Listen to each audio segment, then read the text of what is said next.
Is this considering like a year-long sleeper thinking, or are we thinking about if we were to hold on to this player for the next season? Let's do both. Guys you All can right. target in keeper drafts, and then guys you should be targeting a season long sleeper wise. I like Um, it. Yep. I'll go first. I got a name for both season long, or actually this is mostly season long. This is kind of more of a deep cut, but Dennis Schroder, I really like him this year. On the Nets, he's gonna go for super cheap in your draft. People are not gonna be paying attention. He's gonna be the third best player on that team because they're that bad. And in fantasy, historically, when he gets that run, he's scoring closer to 26, 27 fantasy points a game, which is very rosterable. Your one worry there is he might get traded midseason. So, move off of him early potentially. But like that's a guy I think early on or like late in drafts is going to be very available. And Yeah. you're guaranteeing yourself 2 months of good production at least out of him. Yeah, that's a guy that you can probably get for just about free too. I Yeah. mean, either for a buck or at the very end of your drafts or doing the snake. I mean, there's almost no downside to taking a guy like that. Yeah. I'd throw one out Decent. here. So I'll go with. So I'll give one first. That's more of a guy that I really think is going to take his game to the next level. He's not really, I would say, a sleeper anymore, just because he's pretty well known. But Jaylen Johnson for the Hawks, one of my favorite guys. Max, I know you like him too. Yeah. This dude, he really, I mean, he broke out last year, but I really think he has a chance to be a top 50 fantasy player and potentially even higher than that with the skill set that he brings. I mean, he does everything. I mean, he can shoot the three. He rebounds really well. He gets steals. He can get some blocks, and I think his role is going to increase now with DeJounte Murray being gone. Really high on Jaylen Johnson. He's not going to be cheap, so you will have to, you know, I don't know exactly how much money you'll have to spend on him, but you probably won't get him for less than 20, probably even higher than that, 30 maybe plus. But I think he has a chance to be a really elite player this year, and he's young too. So if you're in a keeper league, he's a good guy to build around. Yeah, if he's $30 in your draft, you got to jump on that because he was what 30 fantasy points a game last year. Missed That some was time, but when he played, he was elite. yeah, He's so good. and DeJounte is moving out. Of course, like if you're really paranoid about this draft pick, you could say, oh, like Reese Shea's coming in, like they might switch up like what they're doing out there. We're hearing Clint Capella rumors. We don't really know what's going on. There's uncertainty. Maybe they'll pack up the season. They have Trae Young, they have Jaylen Johnson. They're gonna be pretty good. So like I also don't see them not trying. They could compete for a play-in slot in this East. Right. So he's gonna be around, he's gonna be trying, and if he scores 2 or 3 fantasy points per game more, he's gonna be a top 30 scorer, and he could really up his production a lot more than that. This is like one of my favorite sleepers because I think if you spend $30 on him, even up to like $35 on him, you're gonna get your value back, bar injury. Like, With and upside. With this upside. is most drafts, a guy like Dame Lillard is going for 35, and I'm good. I'd much rather, much rather Jalen Johnson. I'd much rather Jalen Johnson than honestly, like you'll see people talk themselves to the upside of Zion, which I think he has great upside. I'd much rather spend that Zion money on Jalen Johnson. I'd much rather spend that Evan Mobley money on Jalen Johnson. Yeah, I was kind of considering taking him in that top 30 draft. Didn't quite make it there, but he's not too far off at this point. That's how high I am on this guy. I think he's going to be an absolute beast. I agree. No, that's totally fair. I love him. I have him in a different league. Picked him Right. up off the waivers. We'll have him for quite some time. Absolutely. So that's a great pick. I have a. I was listening to a Zach Lowe podcast a couple days ago, and they were talking about the bottom teams in the East. And a name popped up, which we all don't love to hear, but this is a name that I think is going to fall. Josh Giddey. I do think based on the team he's getting traded to, fantasy wise, it's a pretty sweet deal because Zach LaVine, questions about him. And then DeRozan is now out. So in terms of Kobe White, there is that ascension, but I think he's the type of guy that might not even go for drafted. And if you have a buck, like definitely toss it his way because he averaged 25 fantasy points per game. If things work out, and he's in a more like comfortable situation, he's not being outshined, he could be the like number one sort of heliocentric type of option. He averaged 6 and 5 last year, so I think he could easily average a rebound or assist or two more per game and a lot more usage. So Josh Giddey's sneaky pick. I mean, if he goes back to his year one production, he's going to be gross in fantasy. Like he was at that point, he was like a 29, 30 point per game scorer, and they're going to Right. build around him a little bit. So, yeah, I don't know. I'm personally not really a believer in the player, but like that's also Sure. like they also have invested so much in him that he's going to get every opportunity to fail or to succeed either way. So I think that's actually a pretty good poll, to be honest. Question for you guys: How old do you think, off the top of your head, how old do you think Josh Giddey is? Isn't he like pretty young? 20? Yeah, I knew. 20. He's 21. He's Okay, yeah. 21. It seems like he's older than that because he's been around for a couple He years. has. He got drafted so young that he's still 21. I mean, that's still a really young player with a ton of upside there. So that's a good pick, Anthony. I was thinking about mentioning him too. I think he'll have a lot of opportunity.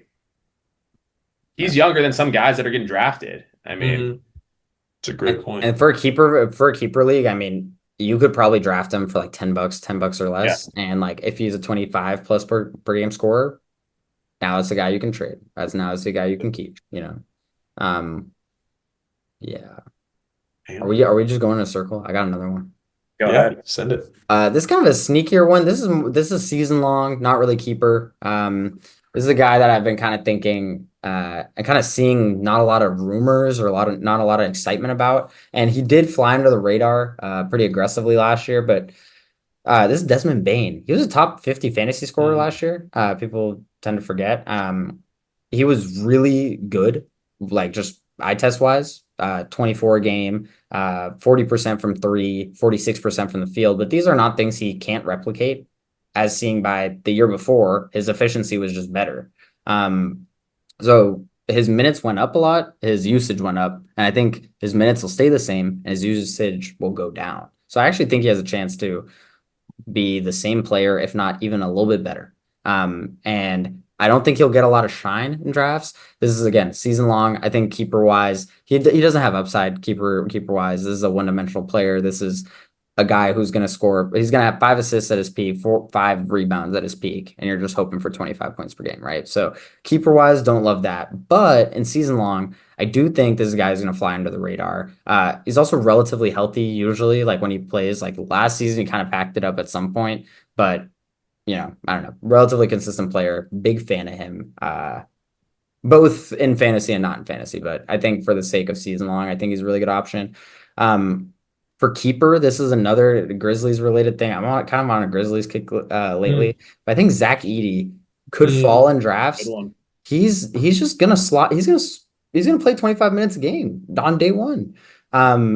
If you can pick him, like, I don't know. This might be aggressive, but $15 or less in a keeper league, like the Grizzlies center situation, they always play with a center. They want to play with a center. They want to play with Brandon Clark. They want to play with Steven Adams. They wanted to play with Valanciunas, you know? And Zach Edey's just going to come in. He's going to start. Brandon Clark's coming off a season-long injury. As good as I think Brandon Clark is, don't get me wrong, I think Zach Edey is just a bigger body in the West. They want to play with Zach Edey on the court a lot.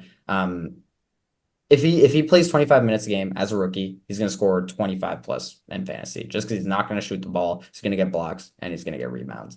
So yeah, that's a take for keeper. I think I really like him in keeper, and I'm genuinely probably not a big fan of the player. So I think even in season long, he's going to have value. I mean, keeper definitely, but even season long, he's going to have value just because he's that perfect guy for fantasy. I mean, the dude's not going to miss shots. Like he's going to shoot 60% plus from the field, just eat boards and get blocks. Like never turn the ball over. He's never gonna have the ball to turn it over. It's all gonna be plus stats for him. That's a good pick. I was going right off what you were thinking there with Mark Williams. He was so good last year before getting hurt, averaged 29 fantasy points per game. Just Yeah. double machine. If you can get a double guy who's you can draft them for $1, there's gonna be 4, 5, even like 8 centers that are drafted for $1 that eat almost 30 points per game up that are even gonna be picked up and such an easy asset to get. Gafford Yeah. last year, like Exactly. another Right. example. Nurkic, Yeah. Jakob Poeltl. Yeah. Right. Pirtle, I feel like at this point is almost a little too established. Like I think he's going a little bit on the higher end of those guys. Sure, but yeah, that's a good I point. agree. Yeah. That realm of player. Hmm. Yeah, I hope Mark Williams stay healthy because he was some injury concerns last year, but hopefully he's back out there. Yeah.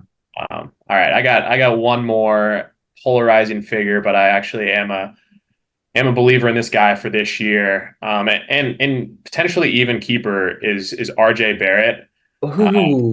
former Nick, shout out. But since he got traded, after he got traded to the Raptors, he was a completely different player. I was looking this up earlier, and he averaged 22 points, 4 rebounds, 4 assists on 55% shooting after he got traded to the Raptors. Mm. So not only was he producing, but he was doing it efficiently. And that was a huge concern when he was playing for the Knicks. But for whatever reason, went to the Raptors, unlocked some efficiency. He's going to have a big role there. He's still young. He's another guy that drafted young, has been in the league for a few years, but I don't know. I think he's probably 23, 24 now. So he's still got room to develop. I think he's a good player to target at the end of your drafts. I think a lot of people have their thoughts on RJ Barrett, and you might be able to get him at a discount just because, the New York media blew his struggles out of proportion a little bit. So there might be some people that aren't as interested in a guy like that. Yeah, I mean that's a home run swing. Like you could hit a home run on an RJ Barrett Mhm. draft pick and not spend a lot of money. Like no matter what you think of the player, like he's been so good over the last 9 months of just RJ Barrett basketball. He's been fantastic. 100%. I was also going to sneaky go with his running mate from New York quickly. Another great guy, another great one. I was thinking about him too. Yeah. Mhm. Like same sort of idea. I don't think his efficiency will go up necessarily, but his scoring jumped 3.5 points and his assist numbers Yes. jumped 4 points. So that's 8 points right there. So Right. he's going to have an increased role still. His minutes jumped up 9. They might jump up a few more. So another guy that is going to be above a waiver wire. Love that pick. Let's go, boys. How about it? I still got a few. Let's go. I know. These are He's fire. ready. Sorry, yeah, I still got a few. For season long, and honestly for keeper, if you talk yourself into one of these guys, these are guys who are gonna fly under the radar again. Malcolm Brogdon, number 1 in Washington. No one else is playing guard. No one else is gonna get minutes. He's already a guy with 20 minutes a game can offer you fantasy potential usually, and he's gonna play like 27 to 28. Might get traded. Like, I don't know. Like, I actually think he's like kind of the last few years, Delon Wright has kind of like taken up minutes in Washington and been like kind of a weird fantasy contributor in and out. But he's been so injury prone, you never really own him. Malcolm Brogdon, I think, is going to be the opposite, where he's like going to be really healthy and he's going to play 30 minutes and we'll see how that goes. So I really like him for season long. And another one for potentially keeper if you really talk yourself into it. I think Tobias Harris. I think the Pistons are really this dumb. Like they paid him that much money. It's not going to be able to ride the bench. Even Bogdanovich at the end of his time with the Pistons was playing 30 minutes. Why? We don't know. I still don't know. But Tobias Harris, Tobias Harris is going to look at Ron Holland and Alsar Thompson and says, y'all are going to play small forward and I'm playing power forward. Y'all figure it out. And it's going to break my brain, but I think that's a flyer with a lot of upside, to be honest. I think he could go for really cheap in certain drafts, depending on what your draft's like. But if the Pistons make him the starter because he's getting paid that much, and they're like, Isaiah Stewart, sorry. They're like, Ron Holland, sorry, ride the bench. Alsar Thompson, we're going to cut into your minutes. Which they did last year. I could see Toby being a really good fantasy producer. He's always been a pretty good one at that. Man, Great pull. Tobias Harris and RJ Barrett. our fantasy basketball group chats, arch nemesis right there. Yeah. But that's, I mean, to be honest, Actually. like what Anthony was saying earlier, like the social like perception of some of these players can really affect how they're 100%. drafted. Like what you were saying with Gobert. Like a few other ones that just off the top of my head, like people just might not be that high on them or might not like consider them that high, but I think you get them for $5 or less. Think Donovan Clingan, think Alex Sarr. You just hit out like draft one of these guys and you got a shot, especially in keeper leagues specifically. If as a rookie under $5 they're scoring 20 plus fantasy points per game, that's a W. You just won that draft pick, you know. So take shots like that. I think Sar probably a little bit bigger of a name, but like Klingon, Edey, even going back to Taylor Hendricks, who we mentioned earlier, like take some shots on guys like that in keeper leagues because they're gonna give you a lot of value long term. So yeah. Yeah. I just thought another Chris Paul. He could just I'm not have 10 sleeping. assists alone I'm not sleeping on Chris Paul. I mean, maybe that's less of like a flyer pick, but could see sort of how he was in Golden State, leaning into, oh, he's old, he's maybe past his prime. But see a lot of assists going to Wemby there. Everything's going to play around Wemby. I can't see him being worse than what he was in Golden State, like especially now that he has one be around. Like he almost Right. had to do too much at certain Mhm. points in Golden State. Right. Um, I don't know. Damn. Damn, that we just Oh, gave you guys a lot of sleepers. any reverses for you guys? Like Oh, any overrated? that might be too much intel. That might be Yeah. not playing.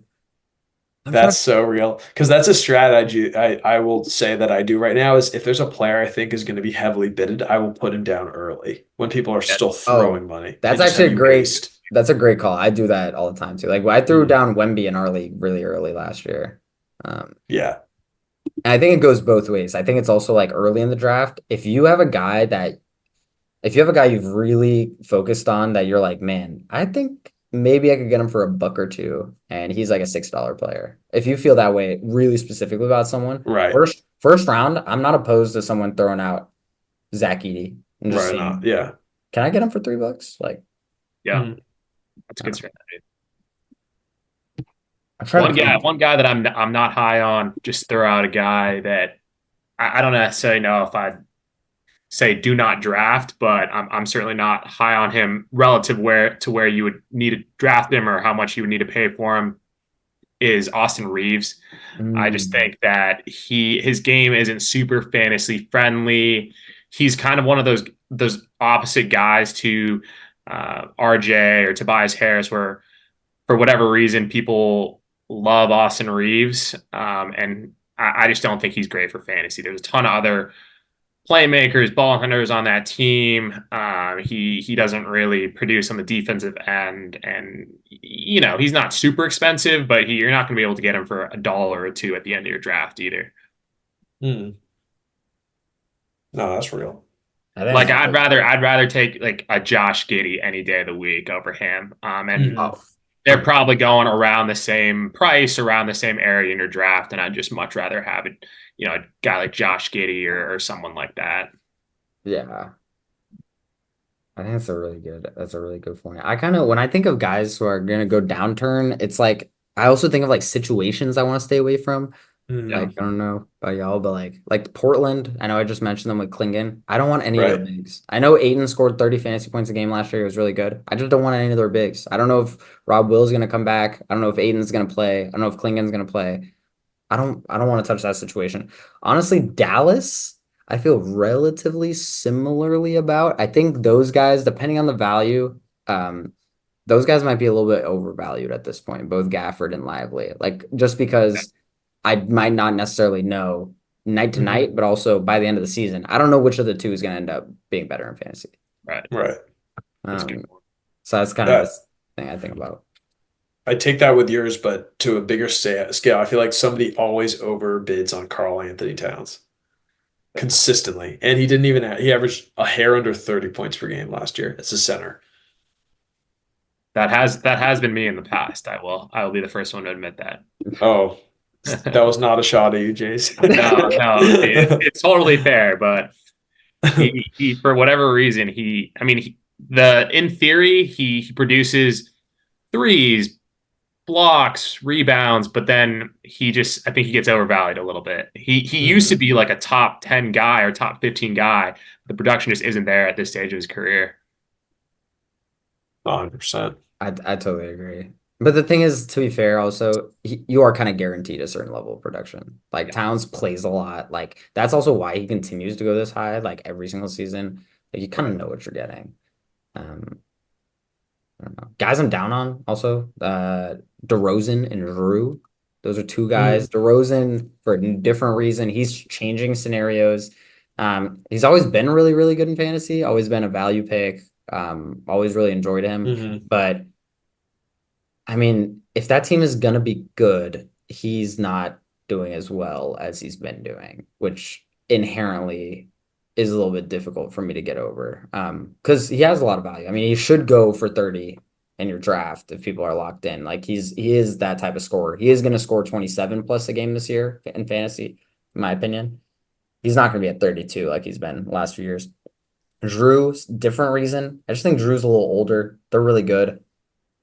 He's on a big contract. You don't need to run him into the ground. And I think that's just literally what's going to happen. I think his usage might go down a little bit. His minutes might go down a little bit. And then he's going to go from being a 25 fantasy point per game guy closer to the 20s. That's kind of where I see that. Yeah, I see that. I see both those for sure. The DeRozan one, I feel like for the last, I don't know how many years, I've been like, all right, he's finally done being a good fantasy player. And then he's always a good fantasy player. But so it's just, that's the one thing where I'm like, I've got to see it before I believe that this guy's done. If you do the math, like Fox 20 a game, Malik Monk 15 a game, Sabonis 15 a game, Murray 15 a game. Is that his name? Yeah, Keegan Murray. I was like, spacing. Who else? Bench guys. You still have Even with that, what? Even with that, that's, I mean, in Sabonis is closer to 20. Yeah. So like even if you do the math all there, you're already up to, and plus the bench guys, I was just gonna say you're up to like 85, 90 points already. So like how many points left a night is there for DeRozan to score? Like he'll get his, right? Like he'll get to 18 points a game no matter what. But can he get to 21? Can he get to 22? Can he add because that was the thing, and when he was in San Antonio too, he added the steals, assists, and rebounds in fantasy. And then when he went to Chicago, got back to the point scoring. But I'm kind of worried if that's really going to happen here in Yeah, and they have other guys too now that they brought on. I mean, they drafted Devin Carter. They have Keon Ellis played really well at the end of last year. Totally forgot about him. Not that they'll take minutes away from DeRozan necessarily, but they're definitely going to find spots for them to play. So we'll see what that does to the rotation. And DeRozan has been a 36-minute a game guy for the last 3 years. Like he's gonna I wouldn't be surprised if that went down. Yeah, I think he's gonna play 30. I don't think there's enough minutes for him to play more than 32, 33. And for that level of production, even if he was gonna be as good as he was in the Bulls last year, 4 minutes less a game is a big deal, and then all the rest of the stuff. So yeah, I don't know. I'm pretty low on DeRozan. But I do see your point, Anthony, where his play style is also very conducive to being pretty good in fantasy. Definitely. It's all about the situation, the minutes. You got to take how good the player is out of it.